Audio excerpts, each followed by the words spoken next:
संत ज्ञानेश्वर माऊली आपल्या ज्ञानेश्वरी ग्रंथामध्ये 7व्या अध्यायात ओवी क्रमांक 206 ते 210 मध्ये आपणा सर्वांना विनंती करतायत की जो गीतार्थ भगवान श्रीकृष्णांच्या मुखातून म्हणजे संस्कृत भाषेत उमटलेला आहे तोच गीतार्थ तुम्ही मराठी भाषेमधून श्रवण करावा ही विनंती ज्ञानेश्वर माऊली आपणा सर्वांना करते।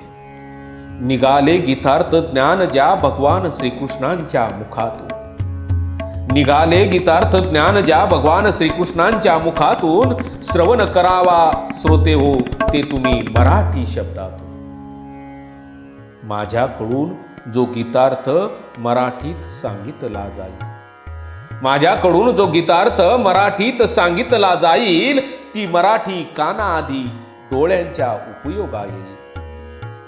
न चाकताही बुद्धीच्या जिभेनं शब्दाच्या भावरूपी गाभ्यातील, न चाकताही बुद्धीच्या जिभेनं शब्दाच्या भावरूपी गाभ्यातील रसाळत्या अक्षरांच्या बाह्य सौंदर्यानं इंद्रिये जगतील।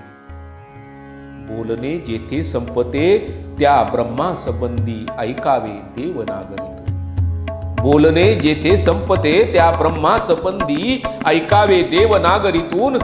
निघाले गीतार्थ ज्ञान ज्या भगवान श्रीकृष्णांच्या मुखातून, श्रवण करावा श्रोते हो ते तुम्ही मराठी शब्दातून। मालतीच्या कळ्या सुगंधामुळे नाकाला चांगल्या वाटणार, मालतीच्या कळ्या सुगंधामुळे नाकाला चांगल्या वाटणार, पण वरच्या सौंदर्यानं डोळे देखील सुखी होणार। मराठी भाषेच्या आवडीनं इंद्रिय सुखाचे राज्य करतील, मराठी भाषेच्या आवडीनं इंद्रिय सुखाचे राज्य करतील, सिद्धांताच्या गावाला अधिकार संपन्न करून जातील।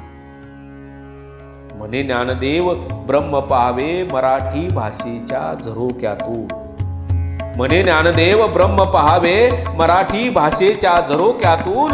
निघाले गीतार्थ ज्ञान ज्या भगवान श्रीकृष्णाच्या मुखातून, श्रवण करावा श्रोते हो ते तुम्ही मराठी शब्दात।